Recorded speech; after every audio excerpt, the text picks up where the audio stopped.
Votre PC RAM quand vous utilisez du 4K dans Adobe Premiere Pro, cette vidéo est faite pour vous. Bonjour à toutes et à tous. Aujourd'hui, nous allons parler des proxys dans Adobe Premiere Pro. Mais d'abord, qu'est-ce qu'un proxy?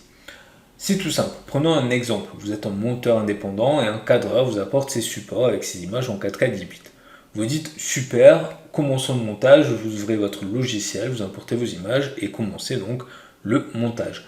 Et là, c'est le drame, votre PC est en PLS, il est en surchauffe, il rame, vous ne savez pas comment faire, et vous n'avez pas les moyens évidemment d'acheter la dernière station de montage avec un Intel i9 7960 et deux Quadro RTX 8000. Eh bien, la solution, c'est le proxy. Le proxy vous permet de créer des doublures de vos vidéos en basse résolution, permettant ainsi une aisance pour le montage.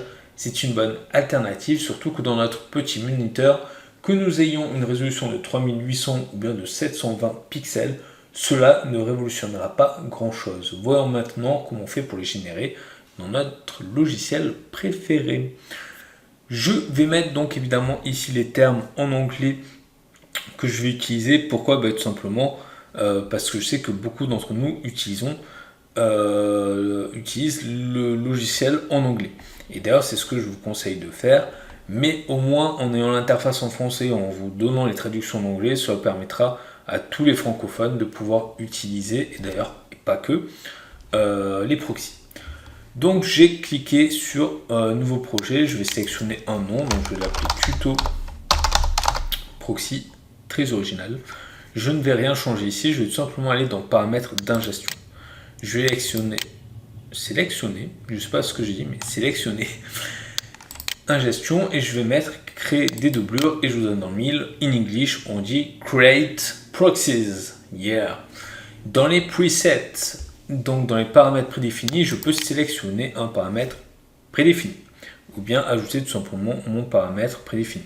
Je vais sélectionner le 1024 par 540 GoPro Cineform qui, en plus de ça, et malgré le fait qu'il y a une moto qui vient de passer derrière moi, je ne sais pas si vous l'avez entendu, mais le ratio ne correspond pas exactement à ma vidéo originale. Pourquoi je vais sélectionner celui-là donc? Tout simplement pour vous montrer la différence entre le proxy et ma vidéo d'origine, comment la switcher. Destination doublure identique au projet, pourquoi? Parce que je n'ai pas envie que ma vidéo s'éparpille dans tous mes disques durs, et puis si un jour je dois donner mon montage à un collègue et que j'ai oublié de conformer, chose qu'il ne faut pas faire, mais que j'ai oublié de conformer à mon projet, et au moins je sais que cette vidéo sera dans le dossier que j'aurai donné à mon collègue et je n'aurai pas besoin de la recréer par exemple, surtout si c'était des fichiers After Effects, sans parler donc des doublures. Donc là, les doublures, pam, je vais les mettre dans mon dossier.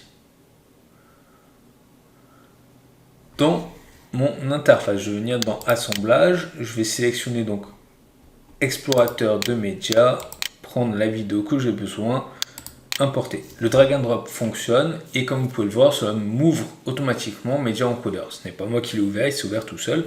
Et en fait, ça aura pour conséquent toutes les vidéos que vous allez transférer dans Premiere, enfin dans votre fenêtre de projet, va avoir un proxy automatique.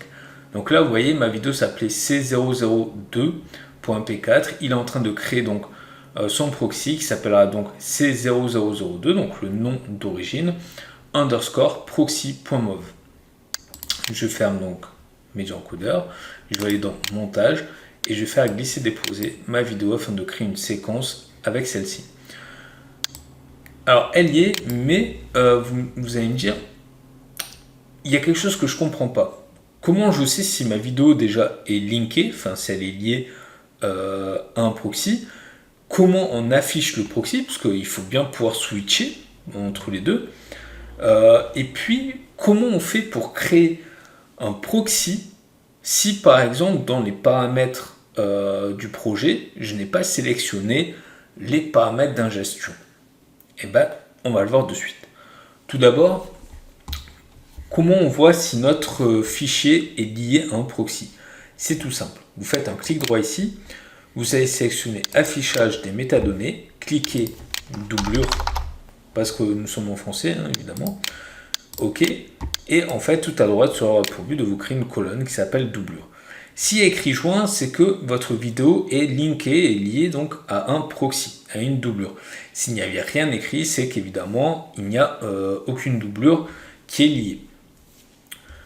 Pour lier une doublure à votre vidéo, parce que je ne sais pas, vous allez déplacer votre vidéo proxy, par exemple, qui là est dans mon disque qui s'appelle YouTube Tuto, je crois, et ben j'ai déplacé dans, je sais pas, dans un autre dossier qui s'appelle Damien. Ben, le problème, c'est qu'il va falloir les relier, et pour ça, on va faire tout simplement clic droit, doublure, et venir joindre les doublures. Tout simplement. Si par exemple, justement, vous avez écrit votre projet, vous vouliez mettre que des vidéos en 1920 par exemple, par 1080, et finalement vous avez aussi des vidéos en 4K, et malheureusement ça rame, c'est pas tip top, et vous voulez créer des proxys. Et évidemment dans les projets, dans votre paramètre de projet, vous n'avez pas sélectionné les paramètres d'ingestion. Pas de souci, doublure, créer des doublures. Pareil que tout à l'heure, vous allez pouvoir sélectionner le format, donc vous voyez par exemple moi j'ai H264 ou bien QuickTime, et en paramètres prédéfinis, je vais pouvoir sélectionner des paramètres choisis. Je peux évidemment ajouter de la préconfiguration et sa destination. On regarde du média d'origine dans le dossier doublure ou bien donc dans mon dossier YouTube _ tuto. Ou bien évidemment parcourir à travers tous mes disques durs si je le souhaite. Je pourrais faire OK, mais je vais faire non parce que j'ai déjà un mode doublure pour cette vidéo-là. Et le dernier point que nous devons voir, parce que finalement c'est bien de créer des doublures, mais si on ne les utilise pas, je ne vois aucun intérêt. Et bien tout simplement, pour switcher entre mes doublures et mes vidéos d'origine, il suffit de cliquer sur un bouton qui, comme vous pouvez le voir, d'origine n'y est pas. Pour rajouter ce bouton, et d'ailleurs comment rajouter d'autres boutons à notre moniteur, il suffit tout simplement de cliquer ici sur éditeur de boutons et sélectionner cette icône qui s'appelle activer, désactiver les copies allégées. Et là, j'ai un problème avec la traduction d'Adobe, de devoir tout traduire, parce que déjà, on nous traduit proxy par doublure. Bon, on se dit, ok, bon, on comprend, fallait traduire, bon, c'est pas, voilà, faut traduire. Ok, c'est... Par contre, moi, ce que je comprends pas, c'est pourquoi là, ils n'ont pas mis activer, désactiver les doublures. Et pas les copies allégées, quoi. Ça n'a aucun sens. Bref, donc vous sélectionnez ce bouton-là et vous faites glisser-déposer, donc un drag and drop. Vous faites OK. Et tout simplement, lorsque vous allez cliquer dessus qui va devenir bleu, bam, ça va vous passer sur le proxy. Pourtant, vous voyez bien, ça n'a rien changé. Pourquoi ça n'a rien changé dans votre timeline? Tout simplement parce que cette vidéo est liée à votre proxy. Donc lorsque vous sélectionnez, lorsque vous activez les copies allégées, ça va chercher tout simplement votre vidéo proxy. Et vous allez me dire, oui, mais il y a des rectangles sur les côtés, et je ne comprends pas.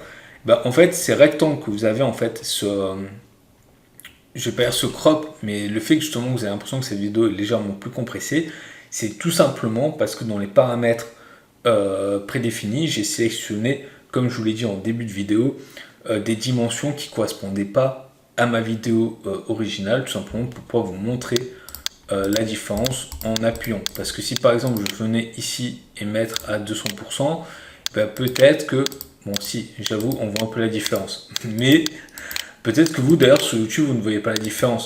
Et donc c'est pour ça que j'ai préféré tout simplement mettre une résolution légèrement différente afin que vous puissiez voir la différence entre l'utilisation de proxy ou pas. Évidemment sur une vidéo... Une vidéo 4K sur un PC qui tient la route, ça passe, vous n'avez pas besoin d'utiliser de proxy. Par contre, sur un montage, en ce moment, je suis sur un court métrage où c'est filmé qu'en 4K, je peux vous dire que les proxys, ça y va, parce que ça devient infernal de devoir monter en laguant. Vous voulez faire un truc, vous voulez vérifier si les cuts et tout, si tout se passe bien, et tac, ça rame, pour le peu que ça saute une image, et c'est justement l'image de la transition, enfin... Donc le proxy c'est important, et en plus ça vous permet après vous ressortez avec les fichiers originaux lors d'exportation, et la seule fois finalement où vous verrez les fichiers originaux seront justement sur votre exportation.